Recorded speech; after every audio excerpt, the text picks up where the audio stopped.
আসসালামু আলাইকুম সবাইকে। নীরব ভালোবাসা গল্পের ১৯ নম্বর পার্ট। তো বেশি কথা না বলে চলুন গল্প শুরু করা যাক।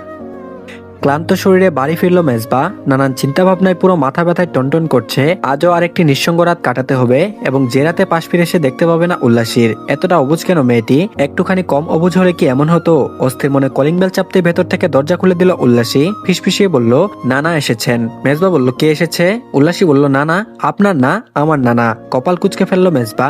ভেতরে প্রবেশ করে এগুলো ড্রয়িং রুমের দিকে। তারপর বলল, মেজবা। সিকান্দার মির্জা উঠে দাঁড়িয়ে প্রশ্নটি করতে দ্রুত পায়ে তার দিকে এগুলো মেজবা সৌজন্য সূচক একটি হাসি ঠুটে ফুটিয়ে বলল, জি আসসালামু আলাইকুম। সিকান্দর মির্জা বলল, ওয়ালাইকুম আসসালাম, বসো। মেজবা বলল, জি আপনি বসুন। সিকান্দর মির্জা সোফায় শরীর এলে দিয়ে তার পাশে বসলো মেজবা। আগ্রহী চোখে তাকিয়ে রইল কালো জুব্বা পরিহিত বৃদ্ধ লোকটির দিকে। তারপর বলল, আমি বাস্তববাদী মানুষ। বাস্তবতা বড় জটিল হলেও আমি তাকে আঁকড়ে ধরে চলতেই বেশি স্বাচ্ছন্দ্য বোধ করি। সোজা হয়ে বসলেন সিকান্দর মির্জা। গম্ভীর মুখে খানিকটা ব্যথিত করে বলল, মেয়ে আমার গত হয়েছে বছর পাঁচেক আগে, অথচ তা আমার কানে এসেছে দিন পাঁচেক হলো। খবর শুনে বড়ই ব্যথিত হয়েছিলাম, তবে কাঁদিনি। জীবনে প্রায় সব সিদ্ধান্ত আমি শক্ত থেকে নিয়েছি। সেখানে আমার মতো মানুষকে মেয়ে বিয়োগে কাঁদতে নেই বলে আমি মনে করি। যেখানে মেয়েকে আমি বহু বছর আগে ত্যায্য করে দিয়েছিলাম। নড়েচড়ে বসলো মেজবা। মাথার উপর ফুল স্পিডে ফ্যান চললেও তার চিপের কোনা বেয়ে গড়িয়ে পড়ছে ঘাম। হঠাৎ করে এই লোকের আগমনের সঠিক কারণ খুঁজে পাচ্ছে না সে। তারপর বলল, যেতে চাইনি, কিন্তু মনকে সামান্য নরম করে গেলাম। তবে দুরুমের সেই বাড়িতে আমি আমার মেয়ের স্মৃতি খুঁজে পেলাম না। পেলাম আমার নাতনি সুহাকে। ময়লা জামা কাপড় গায়ে উস্কো হুস্কো চুল নিয়ে মাটিতে বসে খিদের জ্বালায় গড়াগড়ি করছিল সে। বিশ্বাস করবে কিনা জানি না, তবে সেই দৃশ্য আমার চোখে পানি এনে দিয়েছিল। সেদিন আমার বুকের ভেতর শক্ত পাথরটা প্রথম নাড়া দিয়েছিল।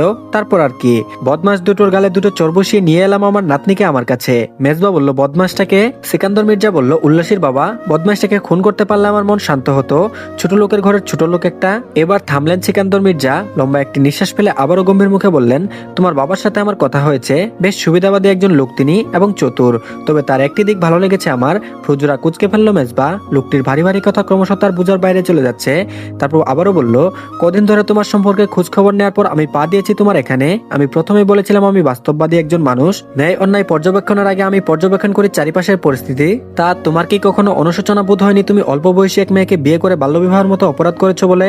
সময় নিল না মেজবা। ক্ষীণস্বরে বলল, হয়তো। সিকান্দর মির্জা বলল, হলেও তা মাথা থেকে ঝেড়ে ফেলো। ওই বদমাইশ হাজারটা ভুলের মাঝেও একটি ভালো কাজ করেছে, তা হলো তোমার হাতে আমার নাতনিকে তুলে দিয়ে। আর ঠিক এই কারণে আমি ওই বদমাসটার গালে জুতোর বাড়ি না মেরেছি হাতের বাড়ি। মেয়ে হয়ে জন্মালে বিয়ে শাদী একদিন দিতেই হবে। ধিঙ্গি করে একটা পাত্র জুটিয়ে মেয়ে যে সেখানে শান্তিতে সংসার করতে পারবে এমন কথা জোর গলায় বলতে পারবে কেউ? পারবে না। বরং মেয়েকে লিখিয়ে পড়িয়ে বড় করে যদি সেও তার মায়ের মতো কোনো ড্রাইভারের হাত ধরে পালাতো, তাহলে সমাজে সিসি পড়ে যেত। সেক্ষেত্রে ছোটকালে একজন চরিত্রবান এবং প্রতিষ্ঠিত ছেলের হাতে মেয়েকে তুলে দেওয়ার মাঝে আমি দোষের কিছু দেখছি না। আমার মেয়ে যদি ড্রাইভারের জায়গায় কোনো প্রতিষ্ঠিত ছেলেকে এনে আমার সামনে হাজির করতো, আমি নির্দ্বিধায় তাদের মেনে নিতাম। গোপনে একটি দীর্ঘশ্বাস ফেললেন সিকান্দর মির্জা। মেজবার উদ্বিগ্ন মুখের দিকে তাকিয়ে বললেন, আমি আবেগী কথাবার্তা বলবো না। মা মরা মেয়ের মুখের দিকে তাকিয়ে হলেও তাকে মায়া করতে। উল্লাসী তোমার বিয়ে করা বউ, তোমার দায়িত্ব। আমি উল্লাসীর অভিভাবক হিসেবে তখনই কিছু বলবো যখন দেখবো তুমি তোমার দায়িত্ব ঠিকভাবে পালন করছো না। আমি কি তোমায় কথা বুঝাতে পেরেছি? জবাব দিল না মেজবা। হালকা মাথা নেড়ে অবাক চোখে তাকিয়ে রইল সিকান্দর মির্জার দিকে। লোকটির কথা এখনো ঠিকভাবে বোধগম্য হচ্ছে না তার। তারপর বলল, উল্লাসীর এখন এমন একটা বয়স, এটাই একদম উত্তম বয়স তোমার নিজের মতো করে ওকে গড়িয়ে নেবার। প্রথমবার কথা নরম করে বোঝাবে, দ্বিতীয়বার একটু কঠোর, তবে তৃতীয়বার কোনো ছাড় দেবে না। বুঝতে না চাইলে দুগালের চর বসিয়ে হলেও বুঝাবে, কারণ ওর ভালো খারাপ দেখার দায়িত্ব সবটাই তোমার। আর আজ অধিকার আমি তোমায় দিয়ে যাচ্ছি। Go ahead young man, I like you and your behaviour. যাও উল্লাসে গিয়ে বলো ওর হাতের খাবার খেয়ে তারপর আমি বেরোবো। উঠে দাঁড়াতে গিয়েও আবারও বসে পড়লো মেজবা। লোকটির কথাগুলো এখনো কানে বিচ্ছে তার। প্রথমবার নরম করে বুঝাবে, দ্বিতীয়বার একটু কঠোর, তবে তৃতীয়বার কোনো ছাড় দেবে না। বুঝতে না চাইলে দুগালে দুচর বসিয়ে হলেও বুঝাবে। তবে এমন কিছু করলে কি আদৌ এই পৃথিবীতে নিজের ছায়া খুঁজে পাবে সে? মেজবা বলল, আপনার নাতনি যেখানে আমার আদরই সহ্য করতে পারে না, সেখানে আমার হাতের মায়ের আমায় আস্ত রাখবে বলে আপনার মনে হয়? আমাকে টুকরো টুকরো করে তা হাড়িতে বসিয়ে আমাকে কষিয়ে আপনাকে রাতের খাবার খাইয়ে দেবে। গুনগুনিয়ে মেজবার কথাগুলো বলতে ভ্রুকুচকে ফেললেন সিকান্দর মির্জা। ভারী গলায় বললেন, কিছু বললে? মেজবা বলল, জি না, কি আর বলবো, ওই তো মাংস। আমি যাই ও রান্নাবান্না কত দূর দেখে আসি। আর এদিকে সুহাকে বেশ যত্ন সহকারে খাইয়ে দিচ্ছে উল্লাসী। রোগা পাতলা শ্যামবর্ণের মেয়ে সুহা, দু চোখ হরিণীর মতো টানা টানা, লম্বা নাক, মাথা ভর্তি কালো কুকরানো চুল, অসম্ভব মায়াবী চেহারার একটি মেয়ে। অথচ এই মেয়ের উপর করেই কিনা দিনের পর দিন বিনা কারণে অত্যাচার চলে গেছে। কিভাবে পেরেছে? শুধুমাত্র পায়ের সমস্যা এবং কথা বলতে না পারায় এতটা অবহেলিত হয়? বুক চিরে একটি দীর্ঘশ্বাস বেরিয়ে এলো মেজবার। বিষণ্ণ মনে আবারও ভাতের থালায় হাত দিতেই পাশ থেকে সিকান্দর মির্জা বললেন, দ্রুত খাও নানু ভাই, আবার বাসায় ফিরতে হবে। উল্লাসী বলল, বাসায় ফিরতে হবে মানে? আপনি সুহাকে সাথে করে নিয়ে যাবেন? সিকান্দর মির্জা বলল, হ্যাঁ। সিকান্দর মির্জার কথার পিঠে কিছু বলল না উল্লাসী। অসহায় চোখে তাকালো মেজবার দিকে।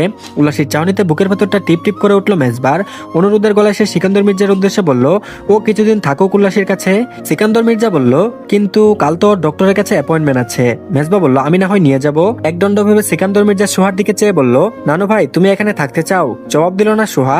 আঁকড়ে ধরলো তার পাশে দাঁড়িয়ে থাকা উল্লাসীর কোমর। বিপরীতে ঠুটে হালকা প্রশস্ত করে হাসলেন সিকান্দর মির্জা। মুখের উচ্ছিষ্ট খাবার গিলে বললেন, রান্না কে শিখিয়েছে তোকে? উল্লাসী বলল, ওভাবে কেউ শেখায়নি, কিভাবে যেন হয়ে গেছে। সিকান্দর মির্জা বলল, তা তো হবেই, সারাদিন হাতা খুন্তি নিয়ে ফেলে রাখলে কি সেই মেয়ে পড়াশোনায় পাকা হবে? বদমাস ছোকরা একটা। উল্লাসী বলল, কে বদমাস ছোকরা? সিকান্দর মির্জা বলল, তোর বাপ। যত সব ছোট লোকের চিন্তা ভাবনা দিয়ে মাথা ভর্তি। নিমিষে মুখ চুপসে গেল উল্লাসীর। বাবাকে নিয়ে কেউ বাজে কথা বললে বুকের ভেতরটাই অদ্ভুত এক কষ্ট হয় তার, যা ক্ষণিকেই দলা পাকিয়ে বুক চেপে গলা খামচে ধরে ঝরে পড়তে চায় চোখ বেয়ে। তারপর বলল, ওর পড়াশোনা নিয়ে কিছু ভাবছো? সিকান্দর মির্জা মেজবার উদ্দেশ্যে প্রশ্নটি করতেই মাথা নেড়ে সম্মতি জানালো মেজবা। স্বচ্ছ গলায় বলল, হ্যাঁ, আপাতত কোচিং এ ভর্তি করিয়ে দিয়েছি, তবে কিছু ঝামেলার কারণে এখনো যাওয়া হয়ে ওঠেনি। সিকান্দর মির্জা বলল, গ্রেট, আই লাইক ইউ। আজ তোমার জায়গায় ওই ছোট লোক নিজের মতো কারো হাতে উল্লাসীকে তুলে দিলে সে কখনো এসব নিয়ে ভাবতো না। মনের ভেতর তৃপ্তি অনুভব করলেন সিকান্দর মির্জা। মেয়ের করা কাজে বহু বছর যে তৃপ্তির খোঁজ পায়নি সে। সিকান্দর মির্জা আবারও বলল, সংসার ধর্ম বড় ধর্ম, তাহলে বুঝো তা কত কঠিন কাজ। এক গ্লাস পানি ঢকঢক করে গিলে লম্বা একটি দম ছাড়লেন সিকান্দর মির্জা। আবারও ভারী গলায় বললেন, সংসার টিকিয়ে রাখতে ভালোবাসাটা আবশ্যক নয়, তবে ভালোবাসাহীন জীবন কিছুটা নুন ছাড়া তরকারির মতো। পেট ভরাচ্ছি তবে স্বাদ পাচ্ছি না। তোমার হাতের কাছে নুন থাকতেও তুমি ইচ্ছা করে স্বাধীন খাদ্য প্রোগ্রাসে কেন গিলবে? কথায় কি যুক্তি খুঁজে পাচ্ছ? পাশ থেকে মেজবা জবাব দিল, হুঁ। সিকান্দর মির্জা বলল, ভালো থাকার মূল মন্ত্রই হচ্ছে ভালোবাসা। জটিল এই সংসার জীবন তখনই সহজ হবে যখন তোমরা দুজন দুজনকে ভালোবাসবে, সম্মান করবে, একে অপরের চাহিদার গুরুত্ব দেবে, একে অপরের দোষকে বড় করে দেখবে না। মোট কথা, ভালো যদি বাসই তাহলে নিজের সবটা দিয়ে তাকে ভালোবাসবে, তার ভালোটাকে ভালোবাসবে আর খারাপটাকে বাসবে না, তাহলে ক্রমেই সংসার জীবন জটিলতায় ভরে উঠবে। মেজবা বলল, আর দুজনের এক্সপেকটেশন? সিকান্দর মির্জা বলল, এক্সপেকটেশন জটিল কিছু নয়। তুমি তার কাছ থেকে নুন আশা করলে জীবন সঙ্গী হিসেবে প্রথমে তুমি তাকে 1 চিমটি নুন দাও, বিনিময়ে সে তোমাকে 2 চিমটি নুন ফিরিয়ে দেবেই দেবে। সকাল সকাল সোহাকে নিয়ে মেজবা বেরিয়েছে ডাক্তার দেখানোর জন্য। তাদের সাথে অবশ্য সিকান্দর মির্জাও রয়েছেন। সোহার সঙ্গে যাওয়ার ইচ্ছা থাকলেও মেজবার সামনে তা প্রকাশ করেনি উল্লাসী। এমত অবস্থায় ঘরে বসে একান্তে সময় কাটাতে বিরক্ত লাগছে। বোনের জন্য মনটা আনচান করছে। হঠাৎ করে সিকান্দর মির্জা নামক কেউ সোহার জীবনে আলো এসে হয়ে তার পুরো জীবন পাল্টে দেবে, দীর্ঘদিনের প্রতীক্ষার অবসান ঘটিয়ে বোনের সঙ্গে দেখা করাবে, তা ছিল অকল্পনীয়। অথচ আজ তাই ঘটেছে। কি করবে ভেবে না পেয়ে উৎফুল্ল মনে পাশের ঘরে এসে ঘর গোছানোর কাজে মন দিল উল্লাসী। বেশ করাত হলো এগোরই ঘুমাচ্ছে মেজবা। প্রচন্ড গুজগাছ স্বভাবের মানুষ তিনি, অথচ ঘরের একই হাল করে রেখেছে। কোনো কারণে কি অস্থিরতায় আছেন উনি? যেমন অস্থিরতায় সে দিন কাটাতো তার বিয়ের পর। উল্লাসীর চিন্তাভাবনার গতিপথ থেমে গেল হঠাৎ ইভানার আগমনে। সদর দরজা খুলতে আচমকা ইভানার এই আগমন বোধগম্য হলো না তার। তীক্ষ্ণ দৃষ্টিতে তার কারণ খুঁজতে উঠে পড়ে লাগতেই মুখ লুকালো ইভানা। সময় নিয়ে স্বামী স্ত্রীর মাঝেকার সম্পর্ক নিয়ে বিস্তারিত আলোচনা করে খুঁটিনাটি সবটা ভেঙে খুলে একসময় উল্লাসীর দুহাত চেপে ধরে ইভানা বলল, এটা নর্মাল উল্লাসী, এটা হবেই, নয়তো তোমরা বুড়াবুড়ি হবার পর তোমাদের কে দেখবে বলো তো? উদ্বেগপূর্ণ গলায় উল্লাসী জবাব দিল, দেখার মতো তো আসলে কেউ থাকবে না। ইভানা বলল, ইয়েস গট ইট, কেউ থাকবে না। তাছাড়া তুমি আমার একটি কথার উত্তর দাও, মেজবা যখন তোমায় আদর করে তখন তোমার ভালো লাগে না? উল্লাসী বলল, লাগে। ইভানা বলল, কতটুকু ভালো লাগে? উল্লাসী বলল, জানি না। ইভানা বলল, তুমি জানো উল্লাসী, হয়তো ওই ভালো লাগার কোনো সীমা পরিসীমা নেই বলেই তুমি অনুভূতিগুলোকে ব্যাখ্যা করতে পারছো না। তাছাড়া ঠিক এর মাধ্যমে কিন্তু স্বামী স্ত্রীর মাঝে সম্পর্ক পরিপূর্ণতা পায়। একদ্বন্দ্ব থেমে উল্লাসী মনের অবস্থা বোঝার চেষ্টায় ব্যর্থ হয়ে আবার ইভানা বলল, মেজবার যদি তোমাকে এতটা কষ্ট দেওয়ার ওই উদ্দেশ্য থাকতো তাহলে এখন কেন এতটা গিল্টি ফিল করতো? কেন তোমার নীরবতায় কষ্ট পেত? কেন তোমার থেকে দূরে দূরে থাকতো? উল্লাসী বলল, জানি না। ইভানা বলল, জানি না বললে তো হবে না, তোমার জানতে হবে। তুমি মেজবার স্ত্রী, তুমি এসব না বুঝলেও জানলে আর কে জানবে বলো? গলার স্বর খানিকটা কমিয়ে এনে আবারও বলল, আমি তোমাকে ডাক্তারি ভাষায় বলো বা স্বাভাবিক মানুষের ভাষ্য উভয়ভাবে বোঝানোর চেষ্টা করেছি। এখন যদি তুমি না বুঝে অবুঝের মতো আচরণ করে মেজবাকে কষ্ট দাও, তা কি ঠিক হবে? এটা তোমার বিবেক কি বলে উল্লাসী? সময় না নিয়ে উল্লাসী ক্ষীণস্বরে বলল, ঠিক হবে না। ইভানা বলল, জানো উল্লাসী, গতকাল যখন আমি সবটা জানতে পারলাম তখন আমার একবার মনে হয়েছিল তুমি মেজবার জন্য ঠিক নও। মেজবা তোমার চাইতে বেটার কাউকে ডিজার্ভ করে। তবে পর মুহূর্তে যখন তোমাকে নিয়ে মেজবার ভেতরের ছটফটানি দেখলাম, তোমাকে নিয়ে ওর সুস্থ মস্তিষ্কের চিন্তা ভাবনা দেখলাম, তখন মনে হলো মেজবা তোমাকে ডিজার্ভ করে কিনা জানি না, তবে সে তার ভালোবাসার মানুষটি গোষ্ঠীকে নিয়ে সুখে থাকা ডিজার্ভ করে। And you know why he loves you a lot, প্রচুর ভালোবাসে ও তোমায়, প্রচুর। বুক চিরে আরো একটি দীর্ঘশ্বাস বেরিয়ে এলো ইভানার। উল্লাসীর হাত শক্ত করে চেপে ধরে বলল, তুমি ভাগ্যবতী উল্লাসী, সময় থাকতে তুমি মেজবাকে নিজের ভালোবাসার বন্ধনে আবদ্ধ করে নাও। এটুকু বলতে পারি, জীবনে কখনোই কষ্টের দেখা পাবে না। সত্যি বলতে মেজবার মতো আমি আমার এই 28 বছরের জীবনে দ্বিতীয় কাউকে দেখিনি। He has a soft heart and I really love him. চোখের কোনা বেয়ে 2 ফোঁটা জল গড়িয়ে পড়তে নিজেকে সামলে নিল ইভানা। দ্রুত চোখের পানি মুছে ঠোঁটে একরাশ হাসি ফুটিয়ে আবারও বলল, অ্যাজ এ ফ্রেন্ড, যাকগে তুমি আমার কথায় কিছু মনে করো না তো? উল্লাসী বলল, ওহো। ইভানা বলল, গুড গার্ল, এবার আমাকে ঝটপট তোমার হাতের 1 কাপ চা খাও তো, খুব ইচ্ছে করছে খেতে। উল্লাসী রান্নাঘরের দিকে এগুতেই স্বস্তির নিঃশ্বাস ফেললো ইভানা। তার কাজ আপাতত শেষ, বাদ বাকিটুকু না হয় উল্লাসী নিজেই করে নেবে। আর এদিকে এমাত ফোনে অনাকে বলছে, তুমি বের হবে সবাই ঘুমানোর পর, অর্থাৎ রাত 10টার পর। আমি মতিন মামার দোকানের পাশটায় তোমার জন্য অপেক্ষা করব। অনা বলল, ঠিক আছে। এমাত বলল, ওখান থেকে আমরা যাব রেল স্টেশনে, রাত 12টার ট্রেন ধরে সরাসরি চট্টগ্রাম। ওখানে শফিক আমাদের জন্য অপেক্ষা করবে। ফোনের ওপাশ থেকে এমাদের কথা শুনে কপাল কুঁচকে অনা বলল, শফিকটাকে? এমাদ বলল, আরে আমার বন্ধু, ওর ওখানে কিছুদিন থাকবো। তো যা বলেছিলাম, আমরা চট্টগ্রামে সর্বপ্রথম যা করবো তা হলো আমাদের বিয়ের কাজটা সেরে ফেলবো, তারপর সেখান থেকে শফিকের বাড়ি যাব। অনা বলল, ওর বাড়িতে ওর বাবা মা নেই, ওনারা আমাদের থাকতে দেবে? এমাদ বলল, থাকবে না কেন, অবশ্যই আছে। শফিকের বাবা মা অনেক ফ্রি মাইন্ডের, ও সবটাই বলে রেখেছে তাদের। অনা বলল, ওহ, তাহলে তো হলোই। এমাদ বলল, হ্যাঁ, তুমি ঠিক সময় মতো বেরোবে কিন্তু। বিব্রত গলায় অনা বলল, ঠিক আছে, তা বেরোবো, কিন্তু আমরা আজ না পালিয়ে 2 দিন সময় কেন নিচ্ছি? কাল আবারও আমাকে ছেলের বোন দেখতে আসবে, যা ভাবলে আমার অস্বস্তি হচ্ছে। এভাবে কারো সামনে গিয়ে সংসারে আমার বসে থাকতে মোটেও ভালো লাগে না।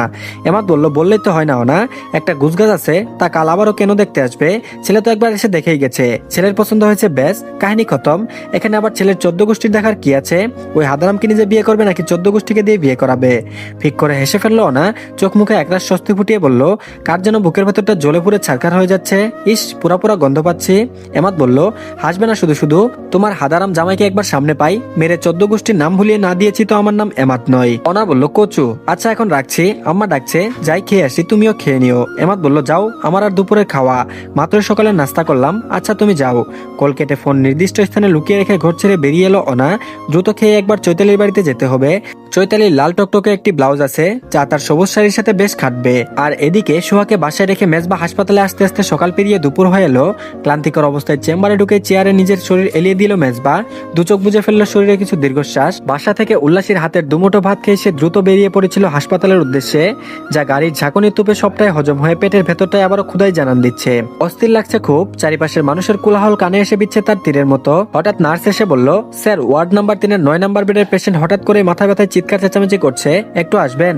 নার্সের কথা শুনে চোখ মেলে তাকালো মেজবা, ক্ষীণ গলায় বলল, এখন তো তুফাইল সাহেবের ভিজিটিং আওয়ার, তাছাড়া কেসটা ওনার আন্ডারে, এখানে আমার কাজ কি? নার্স বলল, কিন্তু স্যার, তুফাইল স্যার যে বলল উনি আপনার আন্ডারে। মেজবা বলল, যত সব বুকাস কথাবার্তা, ছেলেটি গতকাল রিক্সা থেকে পড়ে গিয়ে মাথায় আঘাত পেয়েছিল, যার শুরু থেকে সবটাই উনি হ্যান্ডেল করেছেন। নার্স বলল, তাহলে এখন কি করবো স্যার? চোখে মুখে বিরক্তি প্রকাশ করে উচ্চস্বরে মেজবা বলল, সেটাও আমি তোমায় শিখিয়ে দিব? তাহলে তুমি আছো এখানে কি কাজে? গেট লস্ট, আমি এখন কোথাও যেতে পারবো না। মেজবার এমন ব্যবহারে অবাক হলো রিমঝিম। তার দেখা সবচেয়ে শীতল মেজাজের ডাক্তারের মাঝে মেজবা একজন, যার কাজ সব পরিস্থিতিতে ঠোঁটের হাসি রেখে করা, সকলের সাথে সুস্থ সুন্দরভাবে পেশ হওয়া। অথচ আজ কি এমন হলো যে সাধারণ একটি ব্যাপারে এতটা চড়াও হলেন তিনি? নিরাশ মনে রিমঝিম চেম্বার ছেড়ে বেরোতে আগমন ঘটলো লিমনের।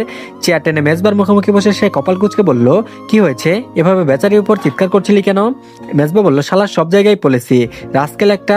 লিমন বলল, মাথা ঠান্ডা কর, তাছাড়া যার উপর রেগে আছিস তার উপর না ঝেড়ে এদের 14 গোষ্ঠী উদ্ধার কেন করছিস? মেজবা বলল, আমি কারোর উপরই রেগে নেই। লিমন বলল, বুঝি রে পাগলা, বুঝি, খাই না আমি সুজি।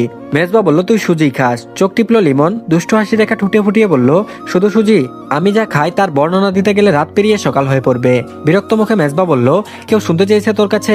লিমন বলল, চেতস কেন শালা? শোন, এই পরিস্থিতি আমিও পেরিয়ে এসেছি। পাগলা, তোমার যে এখন ধ্যান জ্ঞান সবটাই উল্লাসীর শরীরের দিকে, তা অস্বীকার করে কাপুরুষ হতে চাও? মেজবা বলল, চুপ করতো, বাজে বকিস না। আরাম করে চেয়ারে বসলো লিমন। টেবিল থেকে একটি কলম উঠিয়ে তা ঘোরাতে ঘোরাতে বলল, বিরিয়ানি চিনিস? বিরিয়ানি? কেউ যদি এই বিরিয়ানির আগে না খেয়ে থাকে তাহলে তার পক্ষে বিরিয়ানির স্বাদ জানা সম্ভব নয়। তখন তার নাকে হাজারো বিরিয়ানির গন্ধ আসলেও তা গলাধকরণের ইচ্ছে জাগবে না। তবে কেউ যদি মামা একবার জীবনে বিরিয়ানির স্বাদ জেনে যায়, তখন তাকে আর ঠেকায় কে? বিরিয়ানি আশেপাশে থাকলে তার আরো স্বাদ নিতে মনটা ছটফট করে। এমনকি বিরিয়ানি আশেপাশে না থাকলেও এরা অর্ডার করে হলেও তা গলাধকরণ করেই ছাড়ে। কিছু বুঝলাম আম্মা।